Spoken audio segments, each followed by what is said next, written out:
Empire Tabletop!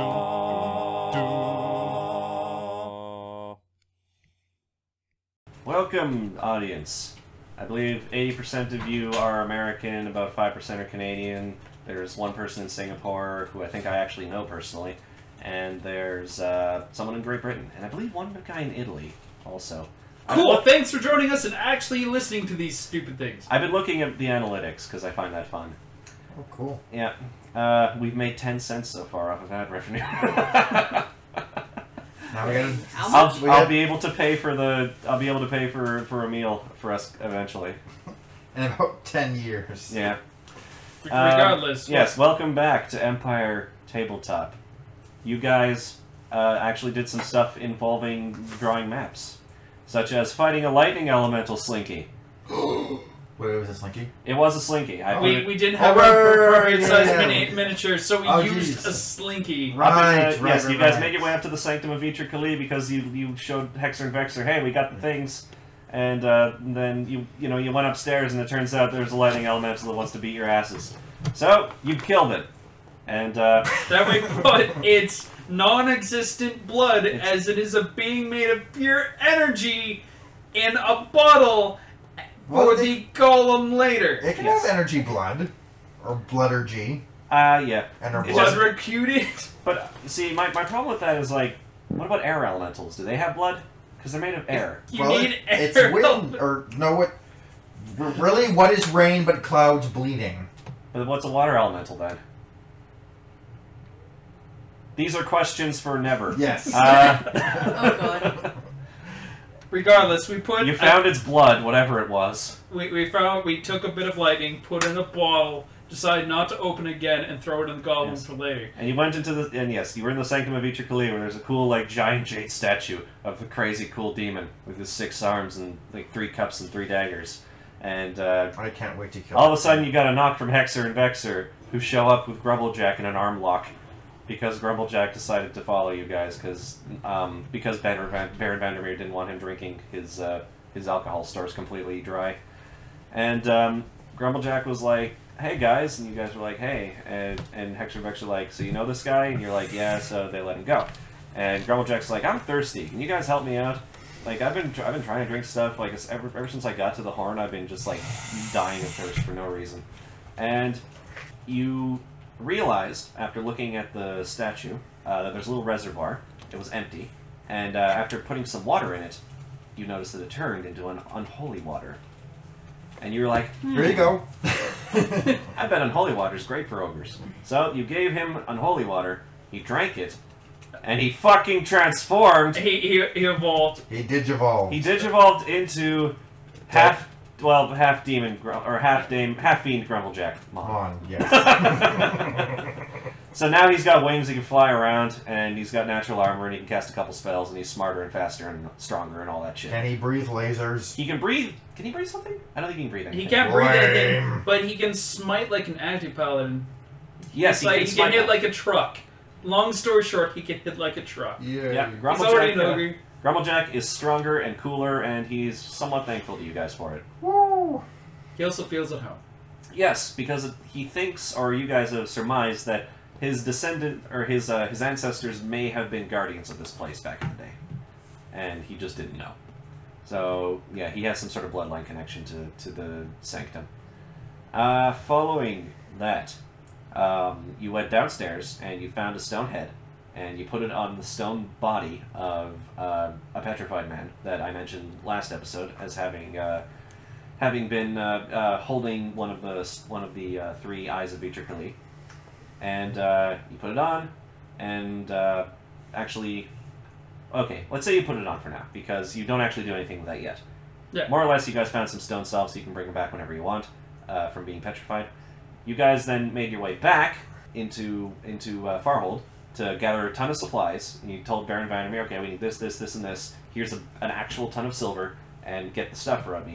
And Baron Vandermeer was like, yeah, sure. And he got the stuff for you after a few days.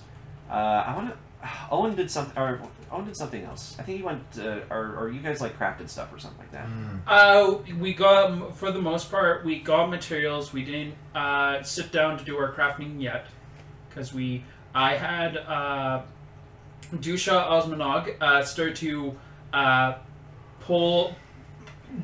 get back in contact with his cult, and some of his followers had arrived in Farport. I believe that's the town we're in. Farhold. They had arrived in Farhold, and he basically gave subliminal messaging to people like, hey, when this lady shows up, make sure she goes to the right place. And they didn't know why, but they will. It's Cage's cohort. He's taking leadership. Yeah, spoilers. So that happened. I don't think Uncle Bob did anything in particular. Not really. Owen talked with the Baron a bunch. Trying to get in Baron's pants and stuff like that, or his good graces or something. Good graces, and to try and arrange the Baron to have orphans follow the White Ravens, so we have an eye on them at all times. Yes. But he was like, I'm not really going to do that. Yeah. That was it. Owen was trying to get the Baron to do some spy work to keep an eye on the White Ravens, because hey, two branches of a cult of Asmodeus don't trust each other. Go figure. Weird. It's almost like we work for the same evil guy, but that's what they get for muscling on our turf. But as the world. Yeah, as it turns out, Baron Vandermeer doesn't want to listen to you guys, especially when it comes to something that might piss off Cardinal Thorn, who he is scared shitless of. So he refused. Owen also approached, talking about, hey, I have this book, and he showed the book of the family tree, and said, like, hey, do you know who any of these people are? And he gave a bit of information, like, they're basically kind of a military family, a lot of them are captains and stuff like that. And then he's like, do you know this guy? And he pointed to the etched out name on it, which I think is Thomas Haviland, or something like that, or Samuel Haviland. Something like that. Yeah, it was one of those two. And the Baron was immediately like, nope, don't know. And Owen rolled sense motive, and it turns out he probably doesn't know. So then, after gathering a ton of supplies and getting your orphans, and getting orphans, magical supplies for crafting, minions, all that jazz, all the stuff you need to like fix the traps and stuff like that, you marched back over to the Horn. And once that was ready to go, you then unpetrified the man as he was sitting there on the altar to be sacrificed, because he, as it turns out, was one of the original cultists that was not killed but just petrified. I remember this guy. Yes. And he wakes up and he's like, oh shit. We're about to stab him, and he's like, whoa, whoa, whoa, whoa, whoa, whoa, whoa. Hold up. Do you guys need a professional torturer? Because who has two thumbs in his professional torturer? This guy. And I'm gonna go that far. As it turns out, you guys had a discussion, and you were like, no, we need a sacrifice, and then you killed him. Well, no, we asked if he'd be willing to serve Asmodeus, and genius that he is, said no. So we're like, okay, damn. Yeah, that was the other thing. If someone holding a knife to your throat says, do you worship blah, blah, blah, blah, you say yes. Will you convert to our god? Because my god's got a bigger dick than your god. No? Cool. Bye! Also, we'll kill you if you don't. Alternatively, we will accept minor pledges to Cthulhu. You might have gone for Cthulhu. But I should have asked him that, I guess. And whoever Uncle Bob worships worships again. Can I tell you about our Lord and Savior Cthulhu? Can I tell... Let me tell you this. So yeah, you figured Savior he would be, might be stretching it a bit. You figured he would be more or less useless once you guys, decided to point out, oh, by the way, we're not doing this for Vitricali, we're doing it for Asmodeus. So you decided to kill him. So fuck it, whatever. And it was Tuesday, we were bored. Yep. The whole process was you stabbed him, and you cut his chest open, and you tore out his heart, and you put it on one of the cups that I mentioned earlier on the Vitricali statue in the sanctum, and you heard Vitricali speak in Abyssal, I hear, or I see, or something like that. I believe it's Aisir.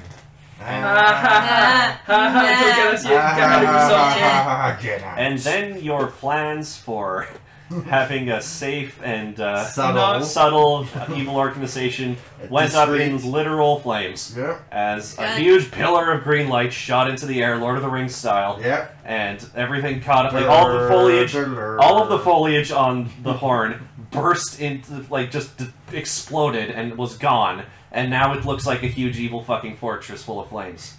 And it and there are like ghosts going crazy, being like, "Yeah, this is so hype," and they're just like, it was awesome. And it calmed down after a while, and you realized, okay, so on the bright side, that offered us some magical protection. Now, on the other hand, everyone now knows that we're here. Yep. Uncle Bob's just like, they did it. Points to a random tree that survived. And as it turns out, Owen is super hyped for this because his character wants to fight all comers. So does Uncle Bob. One thing. Can we put up a bunch of signs, please, just saying, like, if you are here to challenge the evil, go this way? And it's just Owen sitting for better service, please take a number. Okay. One thing we did forget to mention, though, is we fought a Iliand on the way back. Yes. We burned down her tree friend. Yes. You killed the Lillian's tree friend, Jirak, before, with fire and horribleness, and she showed up with her half-fae elven and human consorts with bows. And did you plan for her to be like a major plot point? It's not necessary, but she would be like a recurring villain. And did we Saitama the shit out of her? You killed her. Yes, we did. I introduced something called cool points because I realized that Pathfinder sometimes just does not have rules for something. So I just decided, hey, everybody gets a cool point after reaching certain plot points. And you can just do something that the rules don't have any ruling on. Like, for example, the Lillian was trying to fly away. It was like 40 feet in the air. Owen made a jump check with a key point, failed to reach her, ran up a tree, still failed, and then I decided to let her double jump if she used 2 key points to just like cool point. Just do the Legend of Korra thing and have the feet poof, shoot her up into the air with fire. I should have done a Final Fantasy Adventure thing where I have the hammer, she jumps on it, and I just sort of swing the hammer, she jumps off of it. And basically, she punched him in the face, and then someone else actually did the finishing blow. Kira's character, shot her. Alti, shot her as the final blow. As she was like turning to run away, she just like knocked an arrow. Is like, hello, and assassinated her in pretty good style. Mm-hmm. After I made both her and Owen's character go berserk. Yeah. So, fuck the forest and its good guardians. It's our forest now. It's your forest now. And that will do it. Thank you very much for listening. Empire Tabletop out. Boom.